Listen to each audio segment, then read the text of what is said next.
संगवारी मला राम राम जय जोहार छत्तीसगढ़। संगवारी हो मैं हूँ मुस्कान और मैं आप मला ये बताया बर आई हूँ कि मैं आप मन बर एक चैनल लेके आया हूँ जेकर नाम है अमृत स्वर। आप मला ज़्यादा कुछ नहीं करना है, आप मन जाओ चैनल ला लाइक करो, सब्सक्राइब करो और घंटी के बटन ला जरूर दबा दे। राम राम जय जोहार जय छत्तीसगढ़। बोल वृंदावन बिहारी लाल की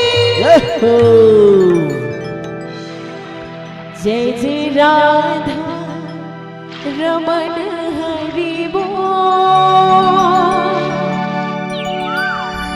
जय जय राधा रमन हरि बोल, राधे जय जय राधा रमन हरि बोल, जय जय राधा रमन हरि बोल।